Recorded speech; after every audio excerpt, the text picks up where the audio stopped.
Hi everyone, welcome to AdvancePro University. Today we're going to be continuing the series on our web services, the B2C, B2B, and sales rep web portals. In this series we're going to be covering how each of them are used and configured, and we'll be demonstrating how you can use them to streamline your operations.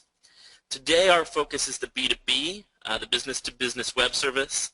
This is designed for high-volume customers, and these may have special pricing for each customer, controlled product availability, or other restrictions that might come along with a more complex business relationship. The goal is to empower your customers to manage their own order information, eliminating any keying errors and speeding up the order delivery process. So right now we're on greatgift.ca. This is our essentially sandbox web services tool now. Again, when you log into a B2B, because we're dealing with a specific customer, it actually has you log in right up front. First off, once we're in as a specific user, everything that you see is customizable, whether it's the cameras, the front page, the categories, the front page, the individual contents of each category, how everything is laid out. The pricing, everything is controlled from AdvancePro, and it's all customer specific. So this is one of the big differences from what you might have seen if you were in our B2C session last week. It does also offer a checklist format by default, rather than what you might have seen with these larger tile views. So this is really streamlined for fast, rapid, repeat ordering. Now the next major difference is as we add an item to our cart, we're already checked in, and it's also going to allow payment by account, which is essentially payment going into a receivable unpaid order coming straight into AdvancePro when it arrives. So this order is actually going to come in as an unpaid PO, an unpaid customer purchase order. We can also assign a purchase order number here.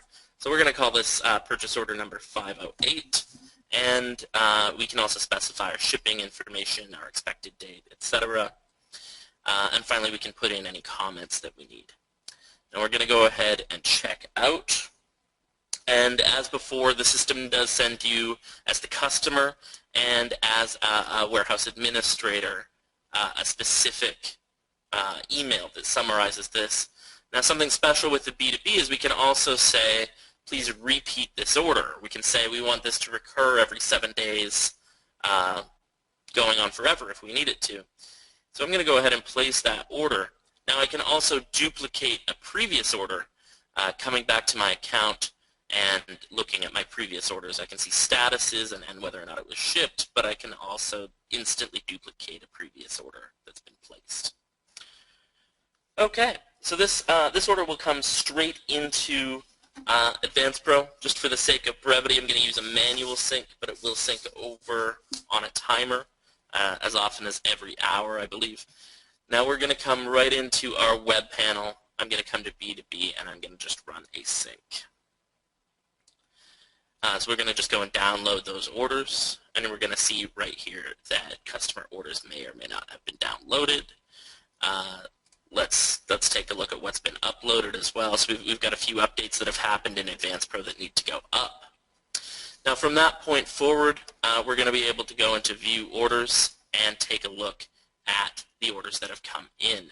I'm actually going to jump into the correct AdvancePro so that we can go ahead and do that. So we're going to log into the one that this is connected with, which is our demo server.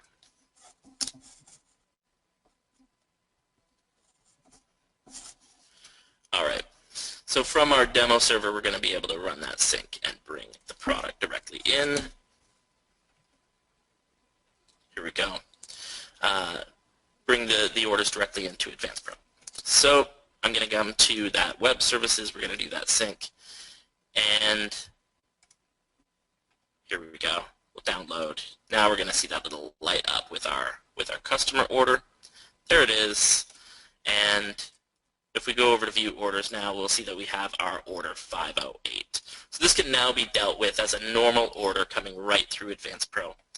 Now, we can also make changes to this order at this point, and if we need to, we can make any adjustments and then send out that information at this point as a regular order through AdvancePro.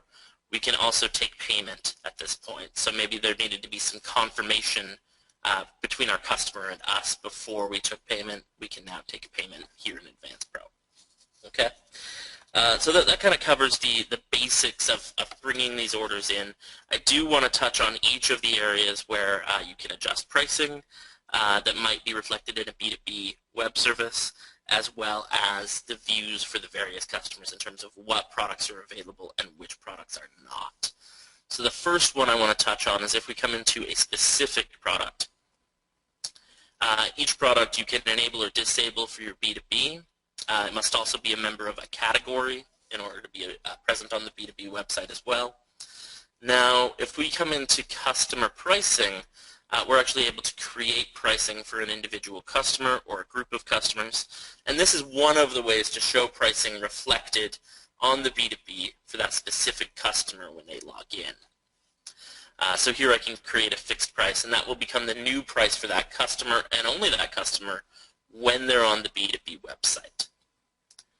Now, the next option is an area called global pricing. So this is done from products.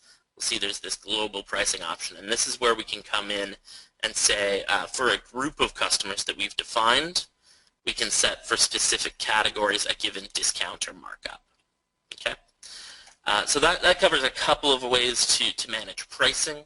I do also want to talk about addressing the customer setup itself. So if I were to come into our specific customer now, and we go to their profile, you are going to see the login info page.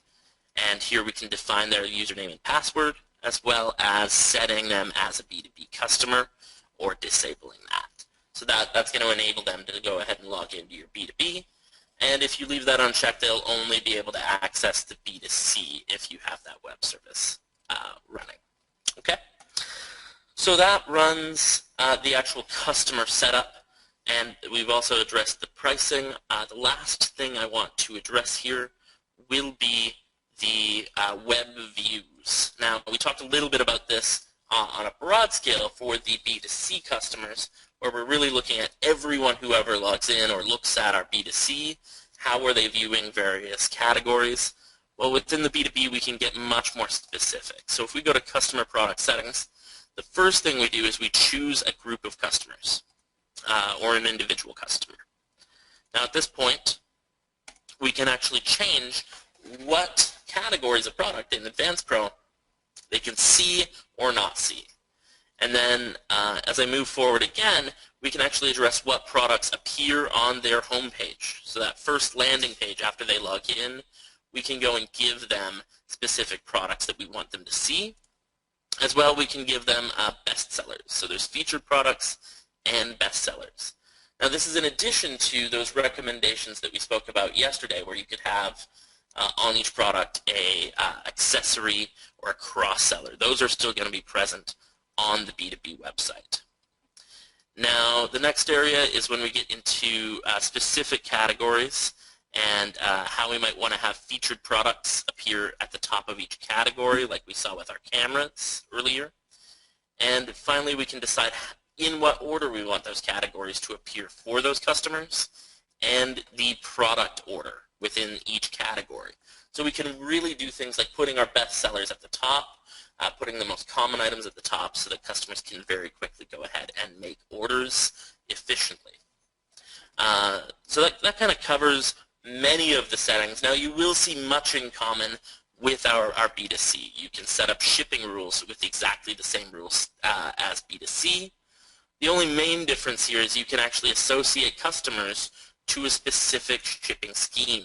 So in B2C, you were stuck either working by rate, which is a percentage of or an amount based on the sale price, or by weight of the product. So you would have a certain shipping amounts at various weights being shipped. Now here, you can actually then lock a given customer to one of the schemes that you've set up. So you can actually have both running in tandem. So that can give you a lot of flexibility about your various customers and how you're charging them for shipping. Now, the other website settings are fairly similar to B2C. You're able to set up an automatic sync. You're able to set up whether or not inventory levels are displayed, and you're able to choose the email for who's going to get a copy of every order placed. Okay, so that really runs through the majority of the setup and administration of the B2B web services. As shown before, any images, any descriptions, any adjustments you make to products can be uploaded to your B2C or B2B website directly from AdvancePro.